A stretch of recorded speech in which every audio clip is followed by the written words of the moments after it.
হাতে যদি সময় কম থাকে তাহলে আপনারা এই চিকেনের রেসিপিটি একবার হলেও বাড়িতে ট্রাই করতে পারেন। তাই আজকে আমরা আপনাদেরকে খুব কম সময়ের মধ্যে এই চিকেন বাটার রোস্টের রেসিপিটি এই ভিডিওতে বানিয়ে দেখাবো। চলুন তাহলে শুরু করা যাক আজকের আমাদের এই চিকেন বাটার রোস্টের রেসিপিটি। আর আপনারা দেখছেন spicy cooking. Chicken butter roast বানানোর জন্য দেখুন আমি সবার প্রথমে প্রায় 750 গ্রাম চিকেন নিয়ে নিয়েছি। এই চিকেনের মধ্যে আমি দিয়ে দিলাম কিছুটা পরিমাণে লেবু। এই লেবুটা দেওয়ার পরে আমি প্রায় 100 গ্রাম মতন টক দই দিয়ে দিলাম। এই টক দইটা কিন্তু আমি আগে থেকেই ফাটিয়ে রেখেছিলাম। তারপর দিয়ে দিলাম কিছুটা পরিমাণে ভাজা পেঁয়াজ। আর ফ্লেভারের জন্য আমি এখানে কিছুটা পরিমাণে ধনেপাতা দিয়ে দিলাম। আর দিয়ে দিচ্ছি কিছুটা পরিমাণে আদা রসুন বাটা। আর কিছুটা পরিমাণে এখানে বাটার ইউজ করলাম পরিমাণে 25 গ্রাম মতন। দিয়ে দিচ্ছি 1 চামচ মতন কাশ্মীরি রেড চিলি পাউডার। দিয়ে দিলাম কিছুটা পরিমাণে জিরে গুঁড়ো ও কিছুটা পরিমাণে ধনে গুঁড়ো। আর স্বাদ অনুসারে লবণ দিয়ে দিলাম। আর ঝালের জন্য 1 চামচ মতন রেড চিলি পাউডার দিয়ে দিলাম। আর কালারের জন্য প্রায় 1 চামচ মতন হলুদ দিয়ে দিলাম। তারপর এই চিকেনটাকে আমি ভালোভাবে ম্যারিনেশন করে নেব। আপনারা কিন্তু অবশ্যই ভালোভাবে এই মিশ্রণগুলো দিয়ে ভালোভাবে মাখিয়ে নেবেন। তারপর এই চিকেনটাকে প্রায় আপনারা 1 ঘন্টা মতন অবশ্যই কিন্তু ম্যারিনেশন করার জন্য রেখে দেবেন। ততক্ষণে আমরা একটা দেখুন মশলা বানাবো। তাই একটা মিক্সিং জারে আমি কিছুটা পরিমাণে ভাজা পেঁয়াজ দিয়ে দিলাম। এই পেঁয়াজটা অবশ্যই আপনারা ভালোভাবে ভেজে দেবেন। তারপর কিছুটা পরিমাণে রসুন ও কিছুটা পরিমাণে গোটা জিরে দিয়ে দিলাম। আর কালারের জন্য প্রায় 1 চামচ মতন কাশ্মীরি রেড চিলি পাউডার। তারপর আমি এখানে একটা ফাইন পেস্ট বানিয়ে নেব। আপনারা কিন্তু অবশ্যই এই পেস্টটা বানিয়ে নেবেন। তারপর চিকেনে ব্যবহার করবেন। দেখবেন এই চিকেনের টেস্টটা কিন্তু দ্বিগুণ হয়ে যাবে। ঠিক দেখুন এইরকম আপনাদেরকে একটা পেস্ট বানিয়ে নিতে হবে। তারপর দেখুন আমি এখানে একটা কড়াই গরম করার জন্য বসিয়ে দিয়েছিলাম। সেই কড়াইয়ের মধ্যে সবার প্রথমে দিয়ে দিলাম কিছুটা পরিমাণে বাটার।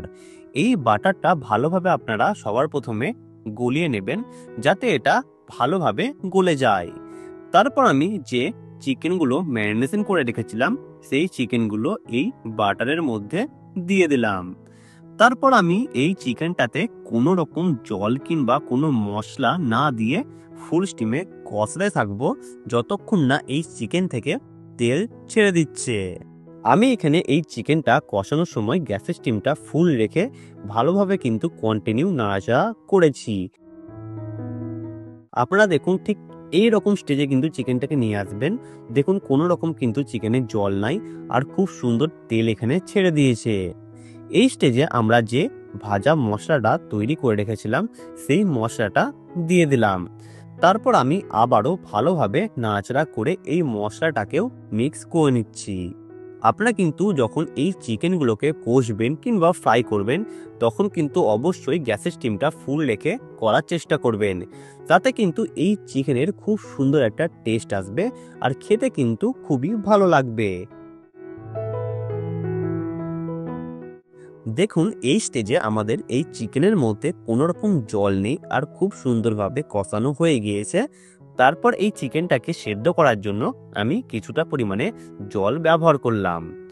জল দেওয়ার পর আমি ভালোভাবে নাড়াচাড়া করে নিচ্ছি যাতে মশলাগুলো জলের সাথে ভালোভাবে মিক্স হয়ে যায়। তারপর এই চিকেনটাকে আমরা সেদ্ধ করব, তাই 5 মিনিটের জন্য ফুল স্টিমে ঢাকা দিয়ে রেখে দিলাম। আপনারা কিন্তু অবশ্যই ফুল স্টিমে ঢাকা দিয়ে রেখে দেবেন। দেখবেন জলটাও কমে আসবে আর চিকেনটা খুব সুন্দরভাবে সেদ্ধ হয়ে যাবে। দেখুন আমাদের জলটা কতটা পরিমাণে কমে এসেছে আর তেল কিন্তু ছেড়ে দিয়েছে। তারপর এই চিকেনে ফ্লেভার একটু আনার জন্য আমি কিছুটা পরিমাণে কারি পাতা দিয়ে দিলাম আর কিছুটা পরিমাণে কাঁচা লঙ্কা দিয়ে দিলাম। আর এটাকে আমরা ফিনিশ করব কিছুটা পরিমাণে ধনেপাতা কুচি দিয়ে। তারপর ভালোভাবে আপনারা 1 থেকে 2 মিনিট নাড়াচাড়া করে নিলেই আপনাদের এই চিকেন বাটার রোস্টের রেসিপিটি তৈরি হয়ে যাবে। আমাদের এই চিকেন বাটার রোস্টের রেসিপিটি আপনাদেরকে কেমন লাগলো আপনারা কিন্তু অবশ্যই আমাদেরকে কমেন্ট করে জানাবেন। আর ভালো লাগলে চ্যানেলটি সাবস্ক্রাইব করে পাশে থাকা বেল আইকনটি অবশ্যই প্রেস করে দেবেন। আমাদের আরও অনেক নতুন নতুন ভিডিও এই চ্যানেলে খুব জলদি আসতে চলেছে, আপনারা কিন্তু অবশ্যই ফলো করবেন। আর আপনারা ভালো থাকবেন, সুস্থ থাকবেন।